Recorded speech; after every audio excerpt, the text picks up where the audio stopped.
Thanks, everyone. I'm going to introduce our speaker, although I'm not really totally prepared to, but Brian Walko has come down from Boulder to talk to our club, and he is, as it says, he's the president of the Flatirons Mineral Club in Boulder. Make sure you go to their mineral show each, early December? Early December. Yeah, up at the Boulder County Fairgrounds, which is in Longmont, not in Boulder. And we have a national and international organization called the Fluorescent Mineral Society. And Brian is the head of the Rocky Mountain chapter of the Fluorescent Mineral Society. I honestly don't know what else to say about you, sir. I'll explain it. And but that should be enough for a start, and thank you for coming. You're welcome, Pete. First of all, let's do a check here. So, how does this sound for the voice for everybody out there? Very good. Okay, well, as Pete said, my name's Brian Walko, and Pete and I have something kind of in common. We grew up raised probably less than 20 miles from each other in New Jersey. So Pete was a few years ahead of me. I grew up on the Jersey Shore, and Pete, Central Jersey. But that area there with Franklin, New Jersey, and the Franklin Minerals was the inspiration that got at least me started in fluorescent minerals, which I'll show you in a little bit. But my background is I grew up in Jersey. I love skiing. I have to admit, I came to Colorado to college for skiing, education second. I went to University of Northern Colorado, majored in earth sciences, geology. The year before I was ready to graduate was one of the busts in the oil cycle. And my friends were getting laid off the rigs left and right as mud loggers. And I went in and grabbed a teaching certificate and went into teaching earth sciences for 3 years up in Nebraska and 11 years in Longmont, Colorado. And then I got into computers and went back to DU, got my master's in software engineering, and spent 30-some years in pre-internet all the way to just 2 years ago when I pulled the ripcord and left Dell Computing, Dell Technical Services, and I've worked all over the world as an IT project management consultant. But my main thing was rocks and minerals for stress relief. I would go out there, you spend a week in San Francisco. I needed 1 day just to decompress. So grab the folks, head up to the claims, and go after whatever we need to do. So that's a little bit on my background, and then I retired 2 years ago, and somehow people just find out that you're retired and you get absorbed into all these organizations, like all of a sudden president of Flatirons Mineral Club.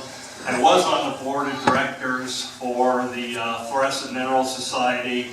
That was too much work, and their webmaster as well. It reminded me too much of work, which I left. So I gave that to somebody else, and now I'm doing this as well as I run my own mineral business. It's wholesale, and then also I do a lot of claims work, surveying, prospecting, and basically PR for people who need to get on private land. I can shoot the breeze with the best of the good old boys up in Boulder County. So that's me. So a little bit about what tonight's presentation is going to be about. Obviously, I've talked a little bit about my background, but there's a little more to it. I'll give you some scientific on the electromagnetic spectrum. Talk a little bit about the ultraviolet spectrum, the subset of the electromagnetic spectrum. What the word luminescence is, and then how fluorescence relates to luminescence. We'll talk about the lamps and how the technology is changing dramatically. I was down in Tucson, and I got to see the prototypes of the basically your handheld shortwave. And pretty impressive what will be out, what's out now and what will be better in 6 months from now, and even better a year from now. I'll show you some of the sites that I collect at. I'm what you call a self-collector. If I don't dig it out of the ground myself, it's not in my collection, except for some of those really high-grade samples that I bought back in my college days when I made trips to Franklin to the Trotter dump and got him out of Nick Zippo's back of his car when after you paid him the $20 to dig all day in the sweat when your 4 o'clock came, and he says, "Oh, how about this?" And I got some world-class stuff from him way back in the late 70s and early 80s. And then talk about Tucson. I was one of the key people involved in the Fluorescent Mineral Show in Tucson. And then just some general closing. So let's begin. All right, this is my first setup.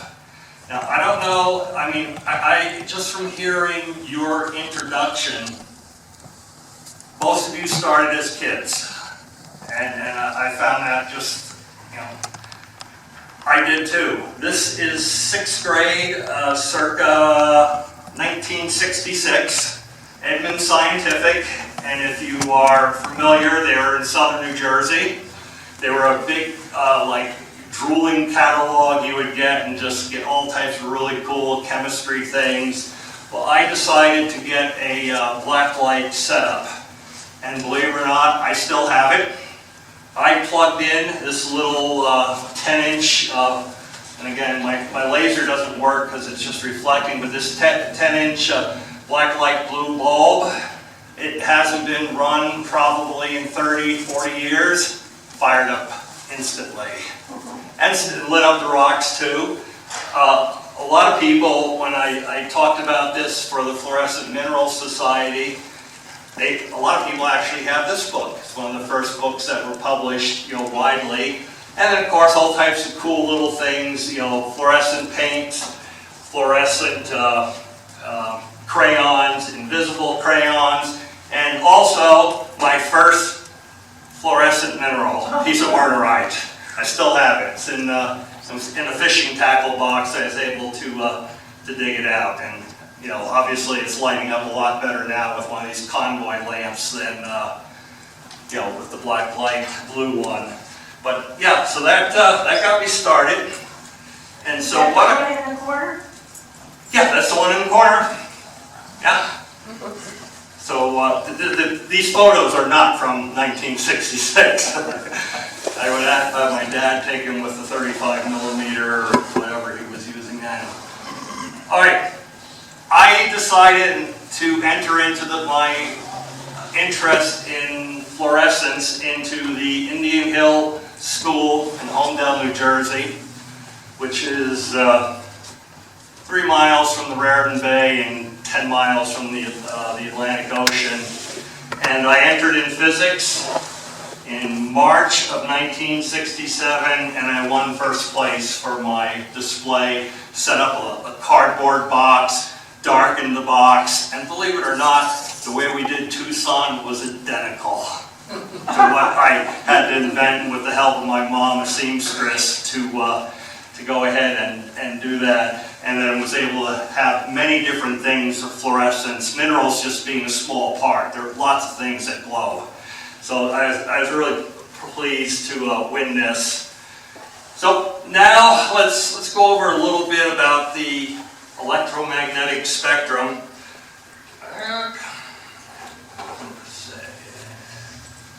All right, I think I'm going to look at the screen here.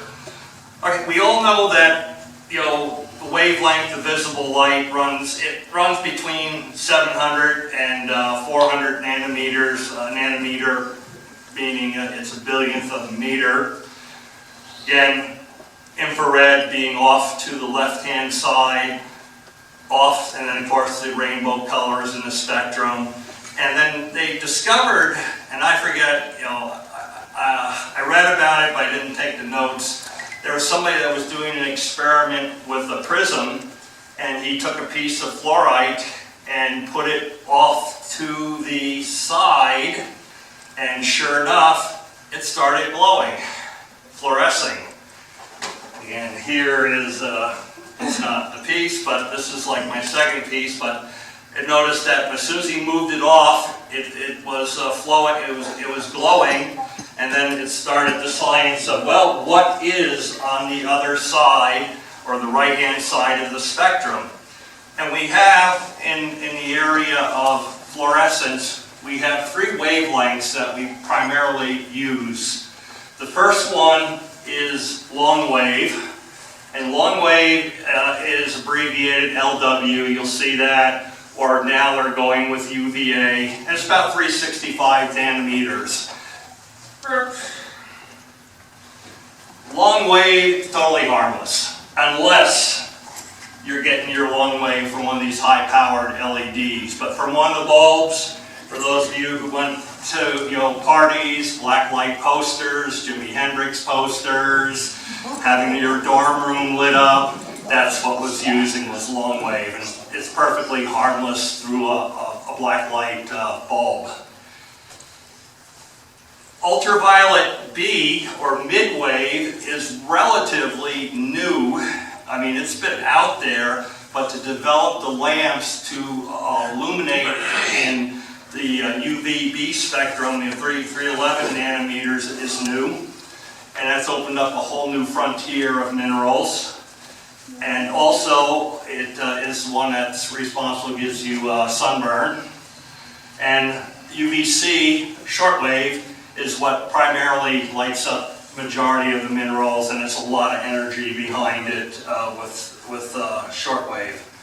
So those are the three wavelengths. I would be really curious if they had some type of a device that was able to just like hit each particular wavelength and examine and just see, take a whole room of minerals and see what, instead of what goes off at 365, what's at 360, 355, and go ahead that way.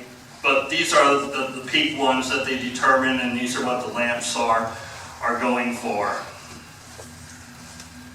All right, let's go over long wave.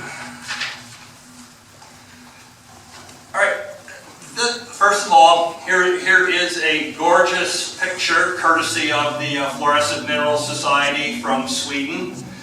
It doesn't really matter what wavelength you have. Certain minerals will react to different wavelengths, and the colors are just spectacular.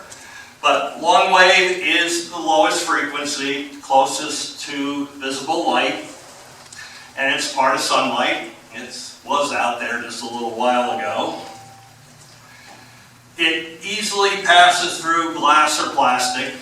So when you go and you see me, I run the fluorescent room at the Denver show. When you come in, you will notice that if there's anything that has any white to it, it's clean. My handkerchief, you'll notice that even though all the filtering and the glass, the long wave will come right through it. But we're not worried about that because it's harmless. Some of the kids go and their shoelaces light up, or their shoes, their sneakers light up. So it will go right through glass, but it's harmless. Black light blue is the bulbs, but they are being replaced by these convoy lamps. And again, this is an earlier prototype, but this is primarily the one I carry in the field with me all the time. Anybody have an idea why I have the red or the tape on it? Yes? So you can find it when you set it down. You got it. If I bought a wand in Michigan. Yeah, every piece of equipment that I take out at nighttime has this, this, and then I also learned my lesson. For those of you who know Professor Marcus Roski, we do a lot of rare earth prospecting together. And I had my scintillator up there, and I also had two probes on it, and they were the same color as the weeds, and I lost a $300-400 probe, and I just went, oh no, and there's no way, and I just started running a grid pattern where was I? You know, back and forth, and I found it. And it now has a brilliant piece of, you know, even though it might not be for nighttime, which we do, but it also, it just helps to find the equipment in the daytime. That's the expensive stuff. Tools, they're all over the place out there. And again, as I said, they're being replaced by these LED flashlights. And I could speak quite a bit about this, but this is just amazing technology. You know, I don't know how many years ago it was that they had just your standard LED flashlights. Now they're able to adjust the LED so it gives off a certain wavelength, and there's different powers. I mean, there we go, I'm hitting that light over there. These things are incredible for prospecting at nighttime. You get that, you get that. So imagine when you're out in the field, you can go along and you can have one of these in front of you and scan and find anything on the long wavelength. Right now, there is not the equivalent in shortwave. Give it 6 months and this will be out. There are some that are for close-up, but they overheat.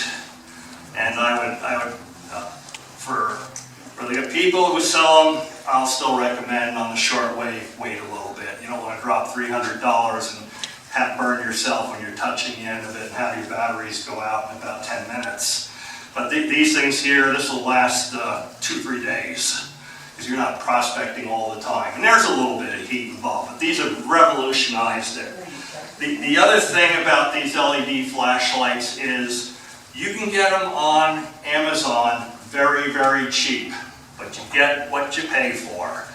And the whole thing is in the filter, because even though this is giving off long-wave ultraviolet, it's also giving off, you know, if I took the filter off, it's giving off white light.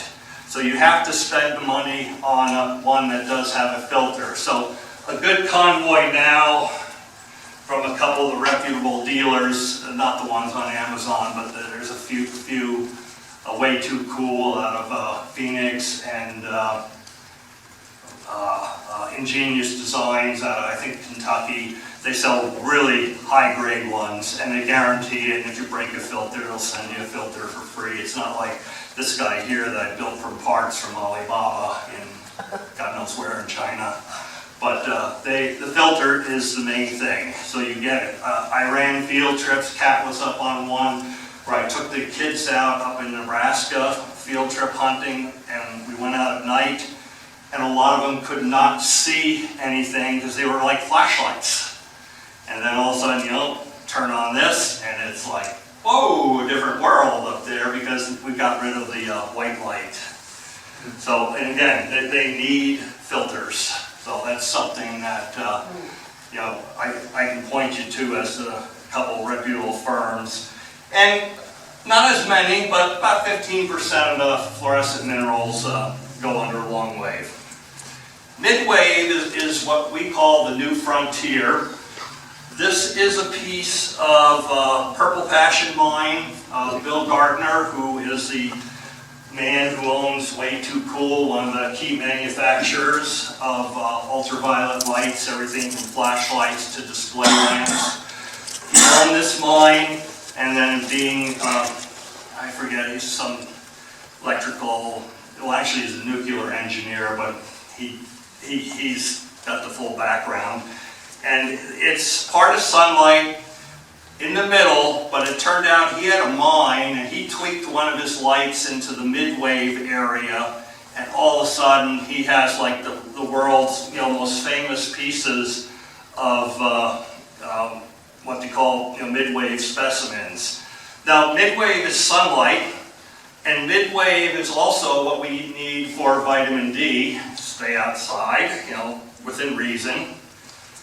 But the interesting thing, and I didn't really realize this until I was doing the research for this presentation, is you activate your cells with mid-wave radiation, and then the long wave kicks in, and that's what turns it into a suntan. Mid-wave will give you the burn, but then it kicks in the melanites and the melanoma, and then all of a sudden your skin turns suntan, unless you use sunscreen, and it doesn't. So it's kind of interesting how the two wavelengths work together. And these tubes are now more and more prevalent, and you will see them in some of the display cases and some of the minerals. And it's a whole new frontier that's opening up in fluorescent minerals other than the long and the short. And shortwave, again, when you think of fluorescent minerals, you think of these brilliant, what we call Christmas rocks here from the Franklin, New Jersey area. It's the upper end. It is stopped by the ozone layer, so it doesn't really come down and get us. It will, if you are working with these lights, it will cause a burn. At Tucson, well, it happened to me at the Denver show. The first time I helped was 7-8 years ago at the Denver show. I helped somebody set up their case, and I did not have plastic safety glasses on. And my wife, when I got home, she said, "You're suntanned." I suntan easily. And I said, "Yeah, must be the lights." I closed my eyes that evening, and it was like sandpaper. I was fried, just like a day of skiing without the proper glasses up at Winter Park. It hurt really bad. And then it just so happened that one of our pros in Tucson was setting up her case and forgot all about putting her glasses on. I think she had to take the next day off and stay home with a wet wet thing to keep her eyes. It will fry you. And it will also give you a good burn as well. So you have to be very careful. Some people who work with these will actually put sunscreen on, or they'll wear gloves. It doesn't bother me. I'm not exposed that much. Flash burn from welding. Yeah, Same difference. yeah. You get the same radiation. It's blocked by most forms of glass or plastic. That's why just Home Depot goggles will work well. I usually have 3 sets with me. And the thing is with shortwave, when you generate shortwave, it won't go out of glass. It has to go out of a special glass. They make them out of quartz or some other weird grade glass. But the other part with shortwave is, and especially when you're running one of these huge display lamps, is it will solarize. That is, the radiation will get caught as a filtering, and the filter will all of a sudden, within about, I forget, it's something like 50 to 100 hours, your filter's gone. And then it's leaking and it doesn't work right. So that's why some people who really have these display cases and show all the time, they'll all of a sudden notice that their specimens are not as bright as they used to be because there's other wavelengths leaking in. And the problem is getting these filters is extremely difficult. There's no money in making shortwave ultraviolet filters.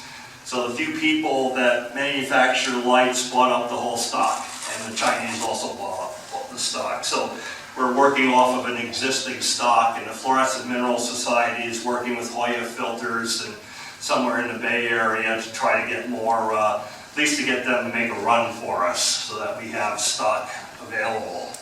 So that's our shortwave. And it's, again, the most popular for seeing. Okay. All right.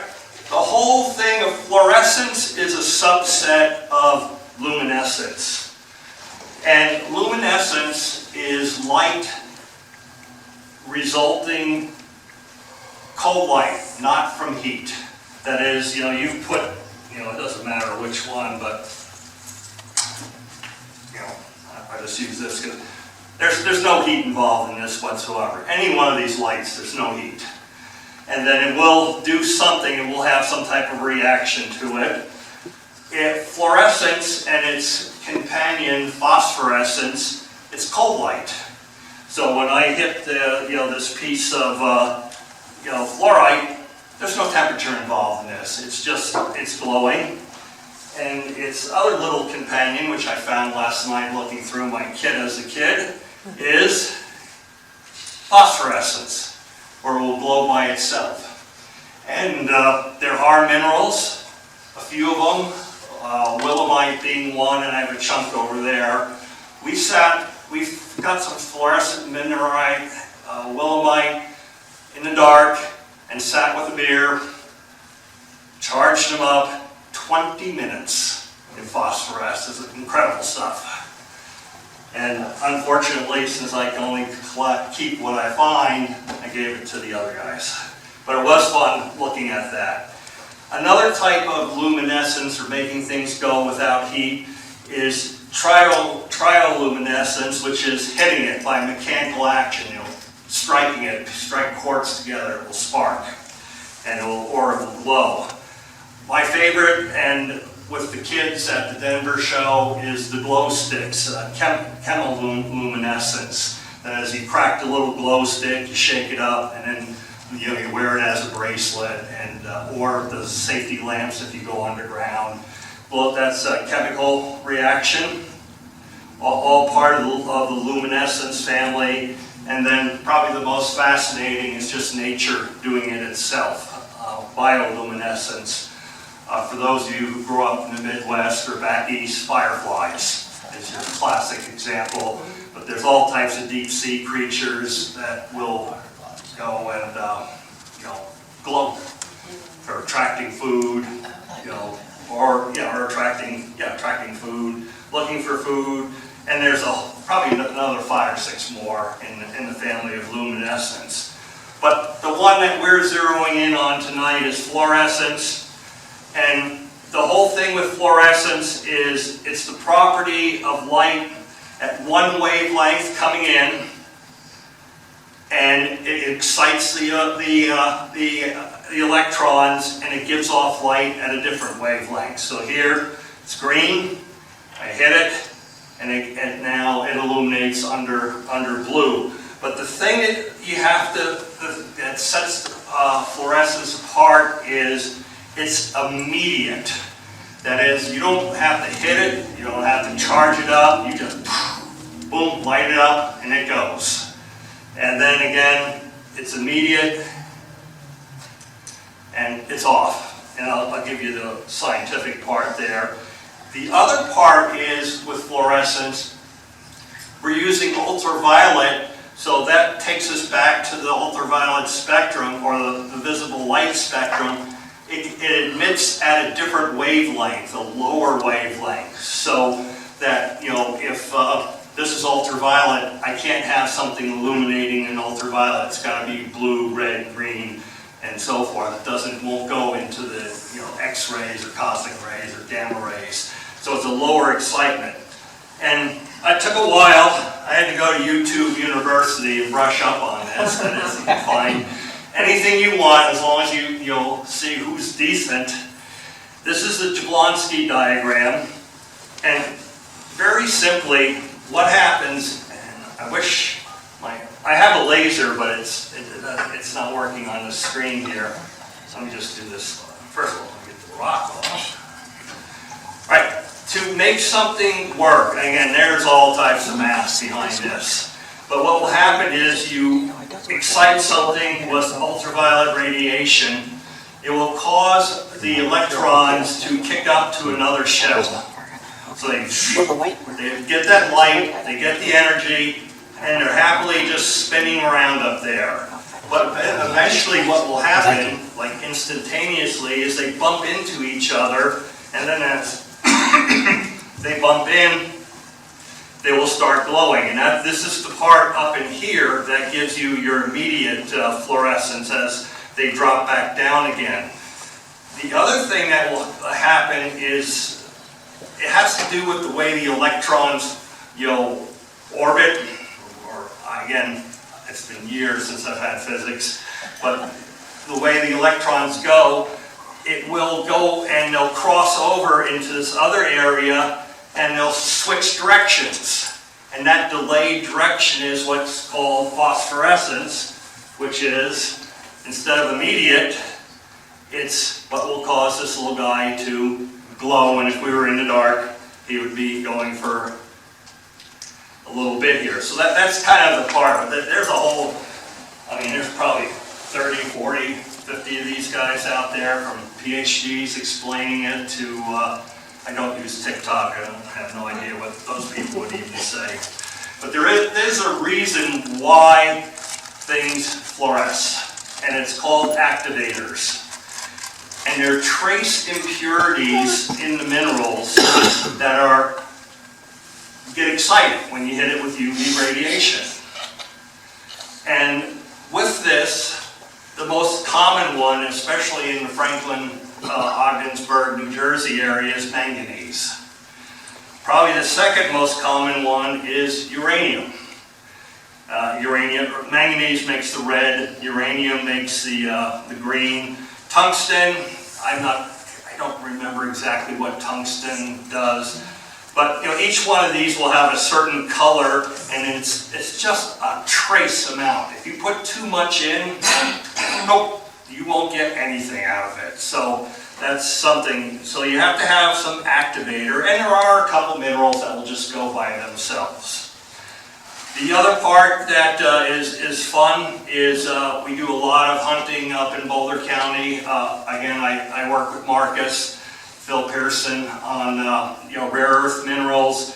The rare earth elements in trace amounts will fluoresce as well. I know europium gives a nice blue color. I've seen that one go when I've been prospecting with that and with the scintillator. Just as you have activators, you have quenchers. And just as the name says, they dampen it. So if there are some impurities in trace amounts in your mineral, and iron and copper are the two biggest culprits, they won't fluoresce. So you have to have that right amount. And it just so happens that Franklin, New Jersey has the perfect amount of manganese and other traces that really work, versus if we went outside and just west of town here and started poking around, no, you wouldn't see anything. And again, there's certain areas in the state that are pretty good because of the trace elements. So we have quenchers involved in that. Okay. This is a backup. Because you never know with two monitors. You see, I can look at this and see the next slide on mine, but I can't do it because the darn laser won't work. It works over here, but it won't work on there. So I said, no, got to point with the mouse here. All right, and large amounts it won't work. All right, lamps. There are many different types. Again, I've been stressing. And again, the whole industry is going this way. The collection is with the LEDs. I would recommend, if you really want to get into this, is to purchase a Way Too Cool or a Genius Design for about $70. And it will be more than what you need in long wave. Hold off on the mid wave and hold off on the short wave. I saw them in Tucson. They're not that good. I saw the prototype of the shortwave. They have heating problems, but what the gentleman who makes them showed me is the cooling mechanism. It's already patented, and now it's just a matter of this is Bill Gartner's fan, and he's got a fan mechanism, and then pretty soon in 6 months they'll be in production, and for about $350 it will revolutionize. Because otherwise, when I'm out in the field, I have to carry one of these, for shortwave, I have to carry one of these around. And it's $700-800. You trip and fall. It's, that's a lot of money. And I don't have the best balance anymore. Of course, with my convoys here, I wear it around my neck. And I have multiple filters. This one here I usually keep in my back pocket. And for display purposes, I have a 35 watt, which is over on the table there. Most people, when they set up their cases, are running 95 watts through theirs. But again, this is about the limit you can get with a battery pack. And these, what we use are the new generation batteries that are used for jump starting your car. You know, there's just small little battery packs, and they'll last half hour to an hour, depending on the use and the temperature. They're lithium. So let's go collecting fluorescent minerals. My favorite thing is N. Franklin. If there's any place in the world when you talk fluorescent minerals, you talk Franklin, New Jersey. As a matter of fact, I don't know who the owner of U-Haul is, but they had something, you know, on the side of U-Haul vans for every state. New Jersey is represented, yeah, no, not by chemical plants, and not by the turnpike, and not by the beach. It's represented by minerals from Franklin, New Jersey, and they did a pretty nice job. And it's a great museum. A lot of ore came out of there, zinc ore, basically because of its proximity to the growing New York City area and how zinc was used in the metallurgy process. Vintage photo, I gotta say this is it might even have been on a college trip home, so this gosh could have been 1975. My younger brother, myself at the Trotter dump, and then here's another one where I went back to visit my parents, so I don't think, probably college or first year or two of teaching when I had lots of time and no money. Go home and mooch off the parents. But this is me hunting in that area. So here's the Franklin part. It's up in this part of New Jersey. Again, anybody from the the tri-state area can get to it. Very accessible. Again, a large zinc complex, and again, really helped the growth of New York City and all the skyscrapers and the metal that was used. The mines are all closed. They're all flooded. But there are dumps that you can pay money, and now they're even limiting access to the dumps to just a couple times a year. Again, most of you have been around the mineral collecting business. We wish it was the way it was in the 60s and the 70s and the 80s. Now, I mean, yeah, I could just call the guy up and he'd meet me at the gate and I give him $20, a lot back then, but I could haul out 100 pounds, just fill up the back of the car. Now they charge you a lot to get in, and they charge you by the pound of what you're taking out. And they only do it once or twice a year. So it's a finite supply unless you go to places that aren't as popular. And again, there's people that are just people that have PhDs and really wrote lots of incredible papers on the complexity and the reasons why Franklin is the way it is. Bob Carnine from your neck of the woods, he's one of the experts on Franklin. And I forget what college in Pennsylvania he taught at, but he's published many papers in that area. All right, we didn't have this last year, but we've had it every year at the Denver show. This is taken off of the old Broncos, the Three Amigos from way back when. These are three fairly decent sized pieces of white calcite and reddish willemite. This is a 95 water, courtesy of the show council. It's 2 feet long, so these are pretty decent sized specimens. And what we do is we have them out on a table. Obviously nobody's going to take them, plus we watch them. And then light them up. And the really cool part is we have the kids there. And they put their hand on it and say, touch it. And they touch it, and there's no heat. It's this cool light. And the other thing too is I make sure that lamp is pointed towards me, because I don't want to blind little guys down there and hit them with 95 watts of shortwave ultraviolet. But again, I have my glasses on too. But this is really good. And this one here is actually there's a fault. You can't, photographing, that would be a whole topic, but photographing these minerals is extremely difficult. But I can just say that one side is a different color, red-orange, than the other side due to the movement. And you can see the difference when you actually go up close to it. And it is definitely interesting along this fracture, this little fault here. So this is our famous one that we show, and wherever the show is for, well, it will be back at the convention center. We get more room, we may bring these guys back. Well, we just didn't know this year, you know, what space and everything. All right, another place that I go collecting. Yes? The left one, you can see the nicing structure very, very nicely. Sometimes you can't see it on the white light, but under the ultraviolet you can... The left side here? Yeah, no, the left specimen. Mm-hmm. You can see the layering of the nicing structure. Yep. Yeah, it is amazing because some of this you really can't see, you know, in daylight. Yeah. You wouldn't be able to tell. It looks like, you know, calcite.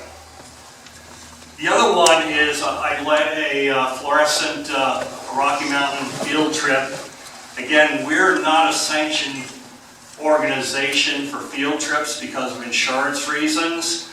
So I just picked 4 people that I could trust that wouldn't sue me if I killed them, or vice versa. And we got permission from Ray DeMarc, again, through CMS and, you know, networking, and, you know, Ray lets club members in, and we did a 5-day trip to Socorro for hunting fluorescent minerals. And this is in the Oscura Mountains.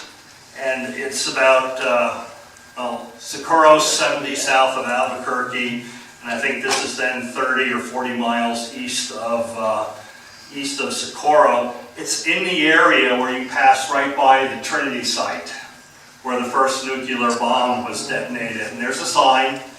You can't get in there because it's White Sands missile range. But I did bring my Geiger counter scintillator along to the Bingham Rock Shop, and because where we had to sign the paperwork, and I said, test the ground here. We're only 20 miles from the blast site, and it hasn't been that many years, 75 years, and the background radiation was less than my house in the foothills of Boulder. Nothing. Now again, I think they just opened it up the first weekend in April because we were going to run a trip down there, but there's no hotel rooms, so that gave me indication that you know, thousands of people from all over come to visit a little monument and hopefully pick up a little tiny piece of trinitite. But from up here, you're way out in the middle of nowhere. Thank goodness for really good GPS and GPS maps and so forth. You 4-wheel drive up, I gotta say, it'd be marginal on a Subaru, marginal. You'd have to crawl up. But any pickup truck with 4-wheel drive can get up there no problem. You don't really need a Jeep. And then here's the lower part, and then again, I wish it's a little bigger, and here's the upper part where we're doing collecting. Here is Conrad North. He was a former president of the Fluorescent Minerals Society. They mine this for lead, dry mining, which is very interesting technique. But in the side of the limestone, there's these adits. Now they're all locked up because they are under claim, and you can't go inside, but you can go along the cliffs and you can go and see fluorite. And here is a classic piece of Blanchard fluorite. Yeah, I think that color is turning out okay. And this is what it looks like in the daytime. Now the thing with Blanchard fluorite, underground it's deep blue. Expose it to sunlight, it gets a natural bleaching process.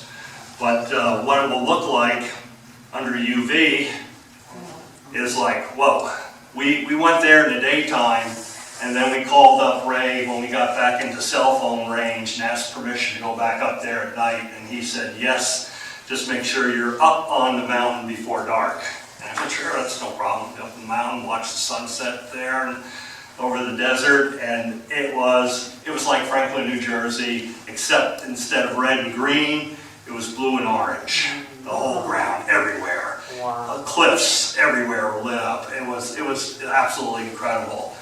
And we'll try to get back there in October.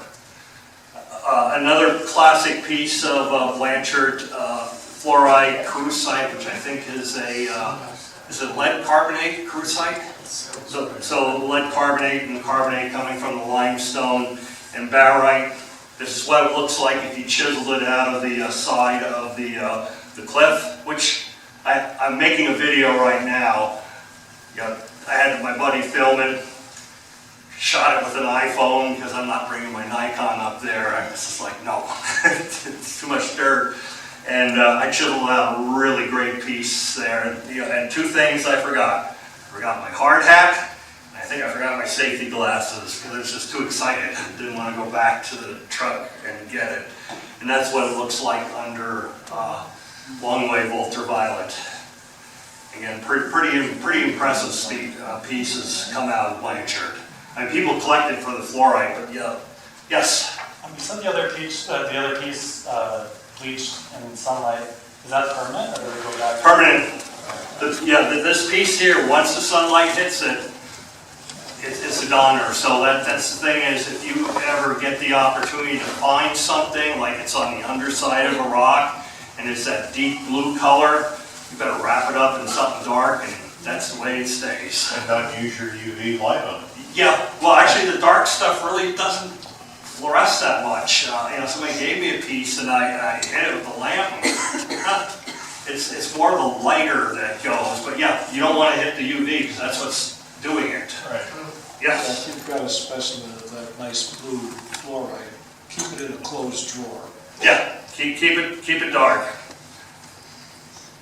Now, this is my hometown, or not hometown, my neck of the woods. Jamestown. I live about 7 miles north of Boulder on the mouth of Left Hand Canyon. I've been on Left Hand Fire Department for 20 years, and through the fire department and saving multiple people's houses, land, I don't run calls or anything. I'm on the board of directors. But if I need access to private property, I'll do the research myself. I will then find through going through all the county records, where the property is, who the owner is. I'll ask the chief, do you know so-and-so? He says, oh yeah, I know. I said, okay, what's the person like? Would it be open for me to call him up? And I said, no, this guy likes a personal visit. I was held up once at gunpoint.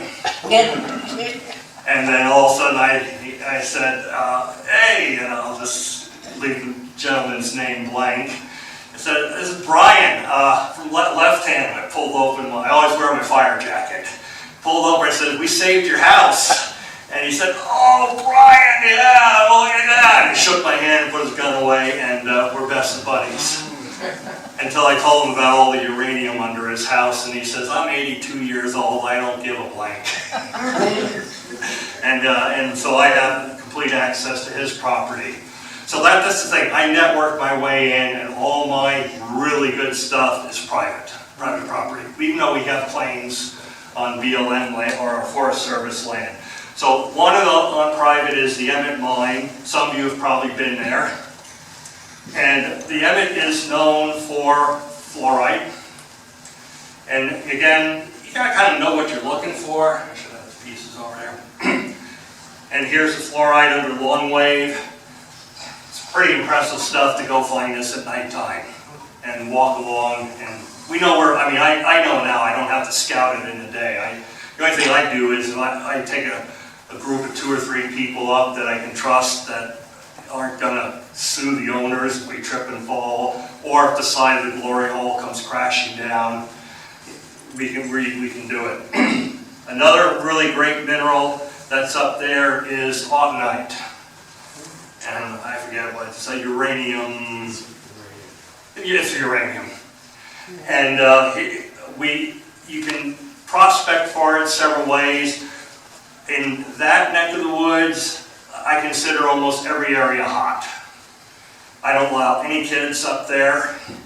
Basically, my rule of thumb is if you're of childbearing age, you're not allowed up there. This is very low at 162 CPS, counts per second, being this close, because there's not that much autunite being lit up, and it lights up a brilliant green. Here's a sample that we found it with the scintillator, because the scintillator can shoot 1, 2, 3 feet underground, and then dug it out. And again, precautions. The few times I actually wear a mask. I had to wear a mask with this because of the dust and the uranium will get inside of you. That's what will kill you. It can get on your skin and just wash it off. And this registered, I think it was about 5,000 CPS. I mean, it triggered the alarm.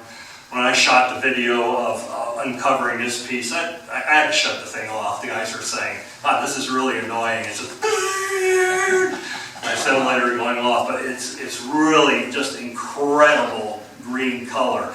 And you can find it in spots, you can find it in veins. There's mines up in Washington State, near Spokane. You can find it in roses and blades. This is spectacular green. And again, uranium is the activator here. So we have night hunts. Another one, and somebody has a piece of this highlight opal. We'll try it later on after I'm done here. There are sides of the Emmett glory hole that are full of this, and you hit it with shortwave, and this is what it turns out to look like.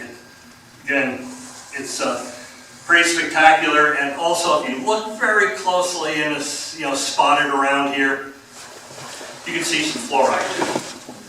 And so we pull out three different minerals, fluorescent minerals. But again, with the highlight, it's shortwave, so you do have to bring one of the shortwaves up. And I usually hand that to one person who I pretty steady-footed.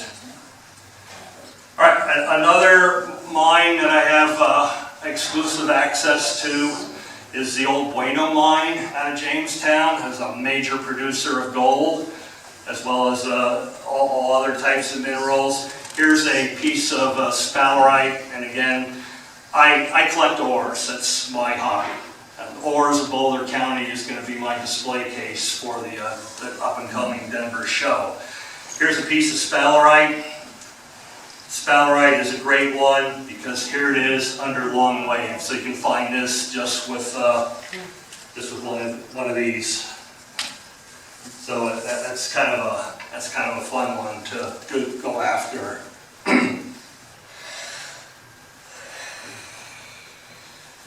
I run a trip for the Flatirons Mineral Club, and also I invite CMS, Colorado Mineral Society, to join me. We drive 5.5, 6 hours up to Crawford, Nebraska. That was my first teaching assignment, was up there. I learned from the best, the old timers who have long since passed away on, it wasn't black light, it was fossil hunting before they put the restrictions in, and it was also fairburn and agate hunting. But one of the things that we discovered on one of the earlier field trips is, there's a lot of chalcedony beds out there besides the agate beds. You're looking at 100, 150 square miles of agates. And believe it or not, you can go anywhere and you will see chip marks and agates. People, we used to drive our pickup trucks out there all the time. Now you get arrested, drones will get you. So here's some people that are looking in the daytime, and I take them here as the first stop to get them familiar, because what I do is we hunt agates. We hunt agates in the daytime, but I want them to get used to where we're going to be at night. So you kind of have to get familiar with the terrain. So here is a classic piece of geotic chalcedony. You can see that there's a little bit inside, and then here is the same piece under shortwave. And this is the part that, again, the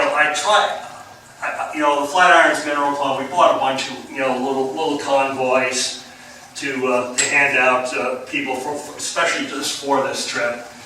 And I saw these kids with their $15 Amazon lights, and they're not seeing anything. And then I kind of gather a couple of them together and give the most responsible one the convoy. And again, that's long wave, but it's enough to start activating it. And they get all excited and everything. And then for the grand finale is what I do is I gather them around just what they were walking on, here. So I gather them around, and this is my college hammer. Still use it. Well, I use now a 3-pounder. I still have it. Still works. And I'll light it up with the shortwave and the oohs and ahs when you can take the ground from blah, brown, ugly to like you're walking on green lava. And it's everywhere, absolutely everywhere. And then even some accents with lichen on here. Now the interesting things that I have found with the going up there, the bigger pieces are gone. They're not there anymore. So it's like, you know, I do know other places, and they're like, you know, I won't take a group field trip up to the places that I can still get the nice geo. It's like the trip that I ran this fall. It was one of the old time members of the club. It was his 75th birthday, and I says, "You want a treat?" And he says, "Sure." This guy is sure. He climbed Devil's Tower 160 times. Oh, He, Terry O'Donnell, he stopped when he was on his second round of all 14ers. He came from a mountain climbing family in Boulder, Colorado. And so what I did, Terry, he said, "You want to go find something really cool? Because it's like secret." So, sorry, Kat, I had to leave you behind and leave the other people behind. And I took them over to a special place that I had marked on my GPS. Sure enough, what did I find? A 3-foot hole. But they weren't in the right area, and I knew exactly what I was looking for because I discovered it by accident like 5 years ago, and it's treacherous to get down there, and I have to use two hiking sticks to get down, and then also we usually get somebody that's younger just in case we trip and fall. Terry's a mountain goat, right down, right up, and we filled up, and we each got incredible Chalcedony roses that fluoresce brilliant green, and so that was his 75th birthday present, and he thanked me up and down for that, and I just said, "It's just great to have you along and give you the treat." So that's my local stuff, but let's talk about Tucson. The Tucson show was 3 years in the making. Al Liebetrol out of Central Oregon, he's a double PhD, worked at the Handover nuclear plant. They did this 25 years ago, a group of them, and there still were about 3 or 4 of those guys still alive. And we did it for the 50th anniversary of the Fluorescent Mineral Society. But unfortunately, the 50th anniversary was when Tucson was canceled, the main show. This is some of the satellite shows. So that gave us a little extra time to figure out and plan this event. It was massive. I mean, I've ran multi-million-dollar software development projects, and this rivals those, just in a different area. All the logistics and the coordination and the people and the groups. We had what was known as the FMS Express. There were people that drove cases down, drove lamps down, drove minerals.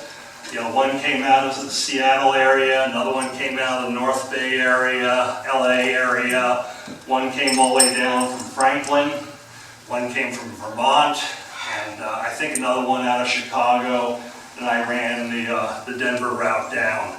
And so we all met at the convention center on Saturday, well before the show started.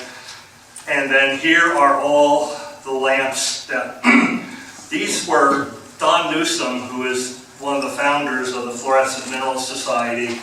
He owns UV Systems, which makes the display lamps. I think he might even make a portable lamp. But these are the 95 and 120 watt lamps. These are the Frya. And he made a deal for us that you could rent or you could buy at 1/3 the price.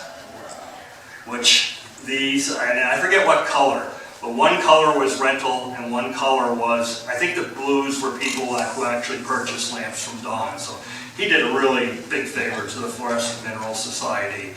So we unloaded everything, and then again, we had to, like, you know, we do here at the Denver show, we had to set up the cases.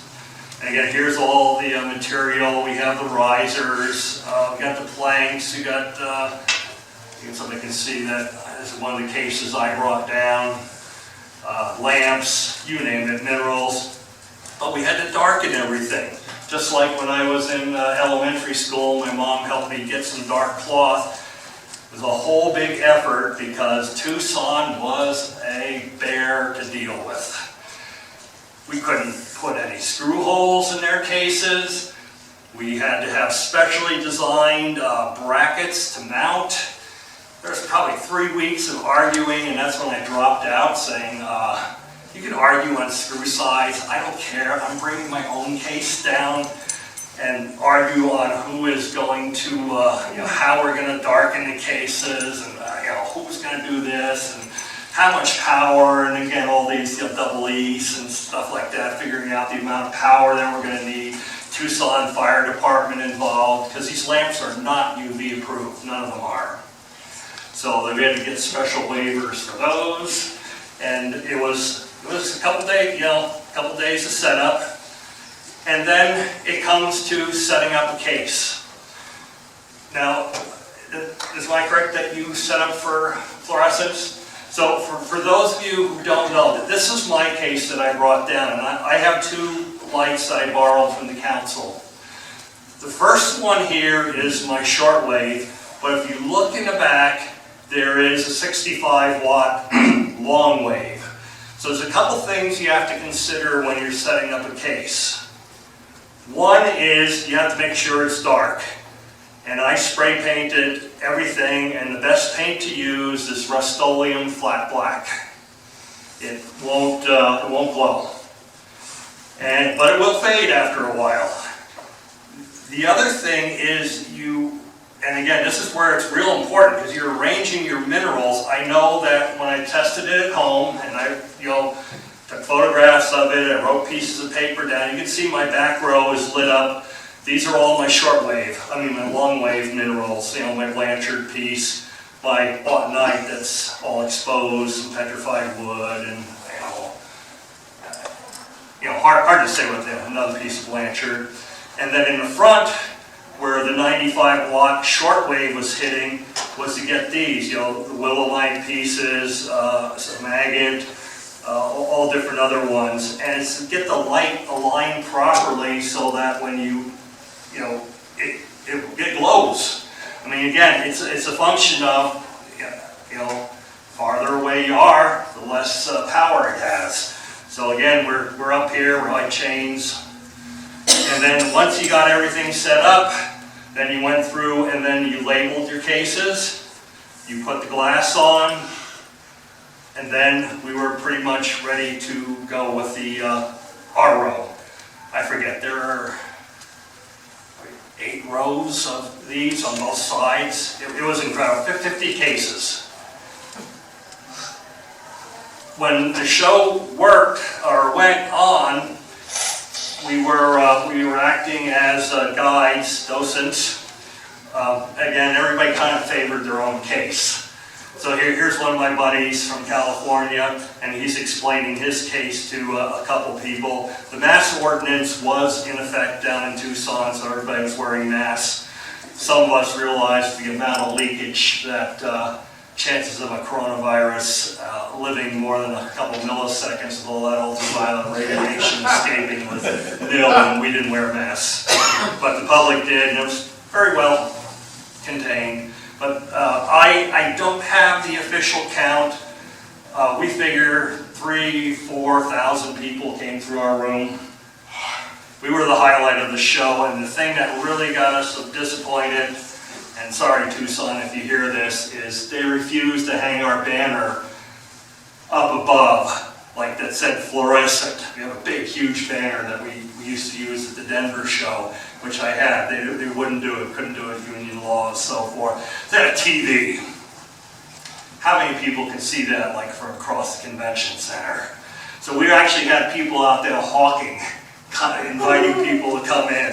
Yeah, it was pretty cool. You were at the front desk, but there were people in front of you, Pete, dragging the people in and so forth. Now, once we got this done, these are the best of the best in the world. These are the top collectors and the top specimens.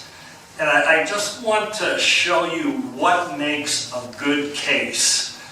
You can do a good case mineralogically speaking, but also for the general public, you want that variety. You want something that is, here we have again a nice piece of Franklin. I don't know what that is. I think that's Hardy Stone. Here's two great veins in a piece of willemite. Not sure what this is. Not sure what this is. Looks like some type of highlight opal. Highlight opal. But the thing here is, one person made this nice case, and these are big pieces. They're the size of that guy on the table there. They're almost football-sized pieces. That was his case. He didn't need much. It was incredible just to see the difference and the labeling. Now this one was a winner for the mineralogical aspect. This is esperite. And I honestly don't know the chemical composition of esperite. I do remember when I was in college and I went to Franklin to collect, and after I got done, it was like my third, fourth trip up there, so the guy knew me. He invited me to his basement. His whole wall was full of this. This miner, besides mining, he knew how to high grade. And I don't know how he got it out of his lunchbox. He must have had a backpack or just paid the hoist guy to dump this someplace else. This is esperite. This is probably one of the rarer ones. It's because of the yellow color. It's also one of the hardest to photograph. We could not photograph professionally. There was a contract with somebody to do that. And also, once those cases were bolted shut, you needed permission and a Tucson police officer to open it up and fix it. So all these photographs of the cases, I took with my iPhone. Now it's absolutely incredible. I got an iPhone Pro 11. It did an incredible job. It beats my Nikon setup that I use for my professional shoots. And this one here, and then throwing it into a Photoshop or Lightroom, I brought it out. And George Pullman he's in the Phoenix area. He's the owner of UV Products. They're another lamp manufacturing company, but he's more of a collector and a dealer. Real nice guy. Again, another Jerseyite that wound up out west. Here's another case. This particular person has a lot of minerals in it. I would say that if I was displaying, I'd cut about 1/3 off and get a little more space. But he does a nice arrangement with the different types of minerals. This is a shortwave case. And again, Franklin material. And you can just see that he spaces out the colors very nicely. All the labels were really done well, that people could see it, and he did a really good job. Here's another particular case. Again, you want that eye-catching piece, like right there. And again, this is like calcite and probably calcite and fluoride, the blue. Here, something that draws your eye to it, and then you can look, and here's a really great one with a red bottom. And again, I can't read the again, taken with an iPhone, I can't read it, but from red to green, and then you've got your other ones in here. So this is a nice spacing for your case. I mean, if you're doing something for a museum, this is the way you do it. Here's Here's somebody else's case. Again, a whole bunch of different minerals. The other problem with photographing these minerals is the color. Notice this piece of wernerite. It's just overpowering. So sometimes, for those of you who are familiar with photography, you've got to cut this out with Photoshop, adjust the other ones, adjust this guy, and put it back in its place. And it takes time. It's a pain in the butt, but it's worth it to make a really good photo. But again, I am impressed with the sensors now on the new iPhones and I don't even have a 13, and I won't get one for a while. All right, here is Don Newsom. Now, I think this was on your website. Don Newsom is one of the co-founders of the Fluorescent Mineral Society. He's in the Seattle area. After chatting with him, it turned out he went to the same college my youngest son went to, Seattle Pacific, and he set up an educational display, and I don't know if we're going to be able to hear this or not. Can you find the golden yellow meonite from Canada and the blue fluorite from the Weardale district in England under this long wave ultraviolet light? Short wave ultraviolet. Can you find the two Wallistonites from the Sterling Hill Mining Museum? One yellow, one orange.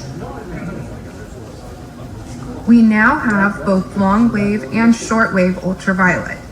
Can you find the blue-white Baratovite from Tajikistan? It fluoresces very much like scheelite specimens. Here we have phosphorescence. As the white lights come up, we have just plain FLRs, funny-looking rocks. That's the only part I don't like, funny-looking rocks, because in their own part they're very unique. But Don did a great job. He had 3, maybe 4 lamps in there. Two long wave, one short, or 2 and 2. And plus, he had the ability to spin. He had some Temecula calcite that will change colors depending on the wavelength. He did a great job. He did win the prize for best educational display. That was well worth it. He did a great job on displaying that. Here's another one. This is from Jennifer Moore, who is my equivalent, except for the Northwest chapter. She's out of, I think, Vancouver, British Columbia. And she set up a train. There's no, and this side is shortwave. And this side over here is long wave. And then you can see that they will eventually, again, there's some leakage coming through the portal here. They'll change colors or they'll stop fluorescing. Here, that one went to pink. This one's not as bright. Here's some Franklin. And we start losing a little bit, a little color.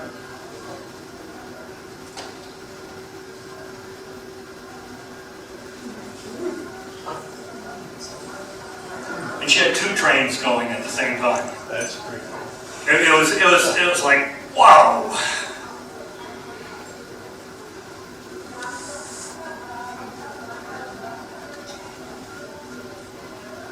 And then they will go and eventually fade.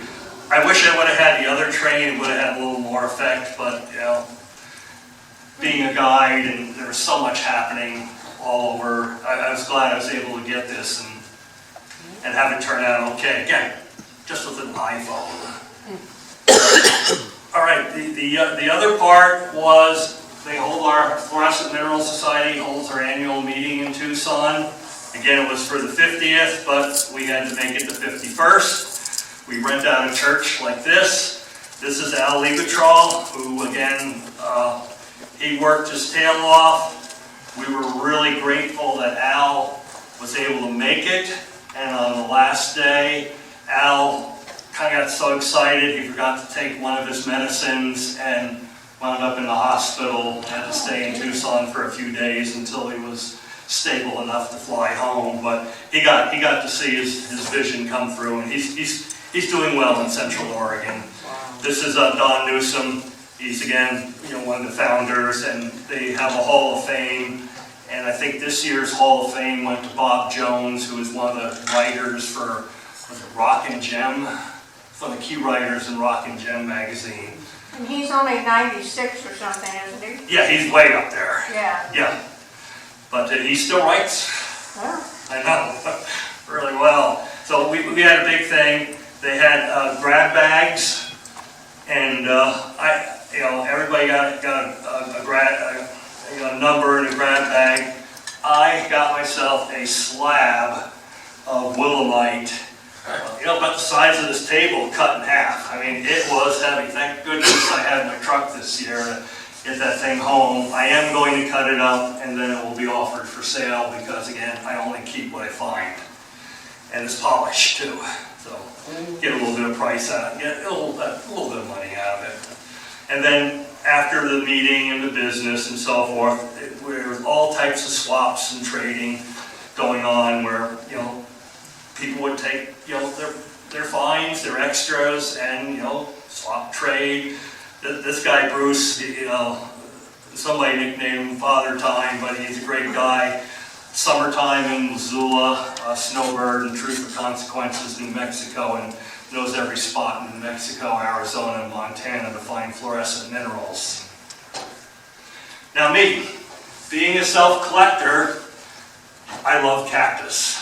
And there's no rule about me bringing cactus home. I have cactus that I have to admit I smuggled back from a college field trip from Mexico that is now, I guess it's coming on 50 years old, and it's starting to bud an arm, a swirl. Is the picture on the left your garage? Well, I gotta say, if it was rocks, I'd be out on the street. As my wife, we have a battle on that. But no, this is Box Cactus Nursery north of Tucson. It's a very famous place. You can buy everything from little button cactus for $2 to swirls, which they only sell up to, I think, 7 feet for $500 to $1,000. Anything 7 feet or higher, they won't transplant. Yeah, so they got to turn them over. This place is huge, and you can just see everything imaginable. So it was my second trip there because 2 years ago when I was down there, I brought 6 back on the airplane in my suitcase, wrapped, newspaper, blue tape, and everything. 5 of them are still alive, and they're on my shelf. And these guys here are probably wondering, what am I doing looking out at the snow out of the second side? But now they're all happily adjusted, and 3 of them have bloomed because it's now blooming season in Arizona. And you just have to be careful with the cactus. I tried to get the lady to help me with native cactus.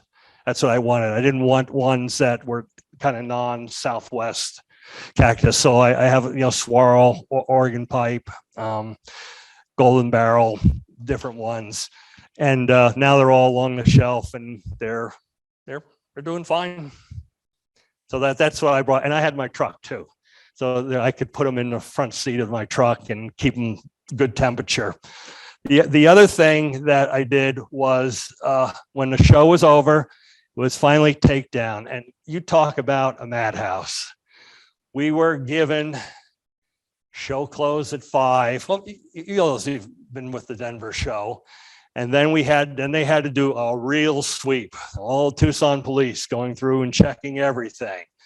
And then all of a sudden, luckily they fed us, and we went through, and it was like, woof, clean things out. It's amazing how fast it is to take these things down. And then we just had to leave the Tucson cases. Mine was a little bit more effort, plus all the cars backed up underneath, and it was just like, oh gosh. But I expected to be out of there by 10.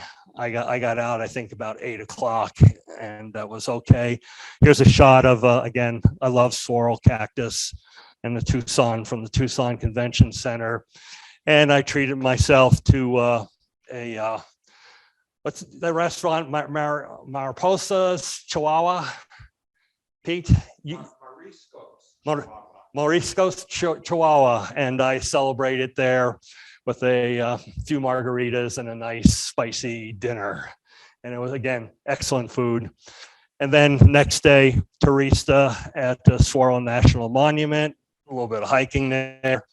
And then on the way home, and then the next day, I went and visited a friend who retired. And this is from the Catalina foothills, real fancy houses looking out over Tucson, and got to sip wine and watch a classic Arizona sunset, across the mountain from her deck. And that was my end of Tucson. And the next morning I was on the road to Colorado, but took a different way. I didn't really like the stretch. I mean, I-10 is kind of dumpy and a pretty dirty highway too. I mean, they need to get more of those people, volunteers, picking up all the stuff. But I decided to go up to Silver City, Mexico, just to see it, and came across the Chino Santa Rita mine. Pete corrected me on this when I originally posted it on my Facebook page. It was at the time they made the sign, the world's third largest copper mine. Now it's down there because of the mines in Chile, but just doing the last research, it's close to 3 miles, 2.5 to 3 miles across, and 1,500 feet deep. And they're not going after ounces per ton; it's grams per ton that they're going ahead and processing. And Arizona, due to the green revolution, needs copper. How many? I forget how many. I posted it. I said 800 pounds of copper go into a wind turbine. The amount of copper wire being used and generating wind energy and green energy has to come from somewhere, and Arizona is booming. I met a young kid who worked, who was interested in my display, and I asked him, well, he said, I just got transferred down here. And I said, where do you work for? Caterpillar. I said, what are you doing for the cat down here? He says, we have a testing site. Like, D12s? He says, no, prototype, much bigger. And they take it out to the copper mines south of Tucson, and they have permission to go and work in certain areas and work out these monstrous caterpillars. I wish I would have, networked my way a little bit more to get in and actually get a ride in one of these babies. I mean, I did once in college get a ride in a drag line up in Wyoming, and that was impressive. So copper is booming in Arizona. Copper is king. And then the other thing is, on the downside from the Santa Rita Chino mine was a road that, I'll tell you, between the ice, yes, we're up here in the, up there, 7,000 feet, southern New Mexico, there's still snow, shady spots, ice. This rivals probably the pass between Ouray and Silverton as far as, nervousness. And I've jeeped every trail in Colorado other than Pearl Pass. And it was like, whoa, get me down to Truth or Consequences where I could get on that interstate and hit 90 miles an hour and fly home. So that was kind of fun there. What's that? Yeah, you're ready to tell your ride. Well, no, the one, the $1 million highway. The array to tell you right is Imogene Pass, isn't it? Bear Creek is coming the backside. Yeah, I've been down that one. I nearly got on a college field trip, a graduate school field trip. I was driving a van up the first level to switch back to the Idorado mine, and we parked. And then all of a sudden, out of the corner of my eye, I saw something come down, and between the two vans, a basketball-sized rock, 60, 70 miles an hour, nicked the side of the van. Down the mountain it went. Almost everybody left that van and walked down.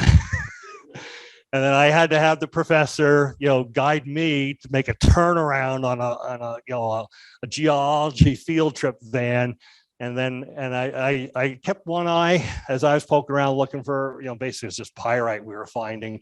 I kept an eye up on the mountain because, yeah, that was the closest I ever came to being killed or having people killed. And it was, boy, that was, we were extremely fortunate on that trip. And it was rain too. That's another thing is I won't lead any of my field trips up in the Jamestown area after it rains because that's your thing when rocks are going to come down.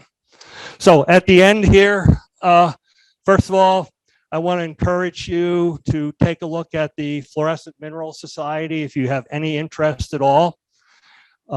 Here's our emblem. We have our web address is uvminerals.org.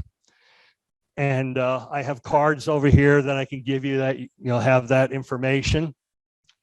We publish every 2 months. We publish a UV waves, which is kind of a combination scientific, combination adventure. The trip that I ran down to Socorro, we got our own complete 23-page edition to it, and there's me in the center here on there. But the reason why it's silver foxes is we're all retired and we all have gray hair.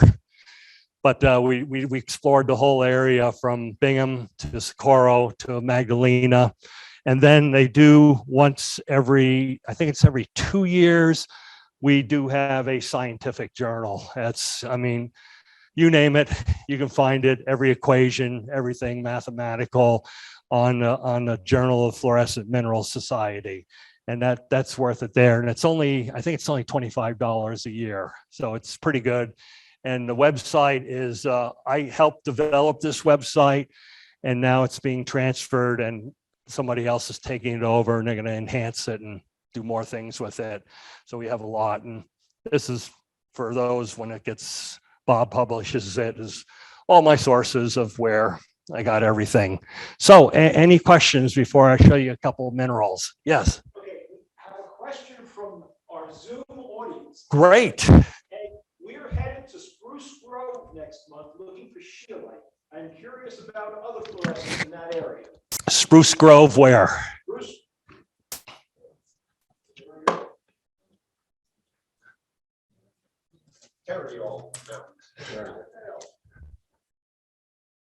Here in, I haven't, I've only hunted in near that area rare, so I'm not quite sure. I would, what I would do for hunting the teriols in a brand new area is go get a barbecue cover, a Weber barbecue cover and a light. And then just, if you find something that's interesting, throw the cover over you to get some darkness and see if it lights up, take it. Yeah, I do have a great photograph of one of my buddies on the side of the cliff on the Blanchard and, holding on for dear life, throwing his barbecue cover on. Yeah, like, all right. So that's what I would recommend is bring some type of cover. And again, if you have one of the newer, real high-powered convoys, you can take your hat, and if it's a cloudy day, you can get things to light up. Thank you. Okay. Anything else from that side? Okay. We'll try all kinds of things, but the barbecue covers are really best. Well, because they kind of hold their shape. Okay, maybe we can get the light here since. They're big enough you kneel down and completely cover it. The trouble is, when the sun comes out, you eat barbecue sauce pretty soon. Okay, here's a couple things. This is this piece here. This is caliche. Now, I'm not a desert Southwest person. This is junk rock in the desert, but I just thought it was really cool. And when we were at the Blanchard, we lit up a whole side of a cliff. It was orange. It was like, for us from Colorado, it was like, wow, this is really neat to see. This is caliche with a calcium carbonate. Here is, and I'll keep this up afterwards. Here's a classic piece of Blanchard fluorite that I chiseled out of the side. Here is some of my Jamestown fluorite. And again, I could take you places where you can walk all over the ground and it'd be blue like this. And let's see, and that's going to be long wave. It's going to be long wave. All right, now here's an interesting one. This is willemite, but notice I'm using, this is a heavy guy. I found this one too, so it's in my collection. Dragging this across the hot New Jersey. And here it is, take a look, and then I'll illuminate it under shortwave. This is a 35 watt. Now look at it. I gotta say, this is 20 pounds. Pretty impressive. And there's a little bit of calcite on there. Here. Oh, here. Here is your classic Franklin piece of red calcite and green willemite, and the black is Franklinite that does not fluoresce. This I did not find. I bought this from the guy who let me into the mine dump for probably 20 bucks. And then this one here has beautiful hexagonal crystals of willemite, giant willemite crystals. And it's no phosphorescence on that guy here. This one here is, this is what we find up in Crawford, Nebraska, chalcedony. And there's now a new one that somebody went up there, and I tried to find it. I went out at nighttime by myself with my buddy was at camp. He didn't want to go, called watermelon chalcedony, where the chalcedony is green on the outside and in the middle is red calcite. And that fetches a pretty good, this would be $50, $75 piece. Well, here I am, take the truck, I'm 10 miles from camp, go around the hill. We're out of walkie-talkie range. And I'm just going, oh gosh, coyotes are howling. What if I fall? I can't get a hold of them. And all of a sudden, ding, my phone rings. And perfect cell phone reception up there. I could run Netflix in my tent. So so he said, what are you doing? And I said, well, I'm poking around on this side. So let's just use the cell phones. And if something happens, I'll let you know. But it was really, really spooky being in total darkness by myself up there. So I'll leave these here so you can take a look. Any other questions? Well, I appreciate you all coming. I hope to at least, it won't be this year, but it will be run next year, a trip up to Crawford where you'll be able to hunt the chalcedony beds, and also the agates. The agates will go different colors as well. And you can pick up my card and also the Fluorescent Mineral Society's card. So thank you very much. I appreciate it.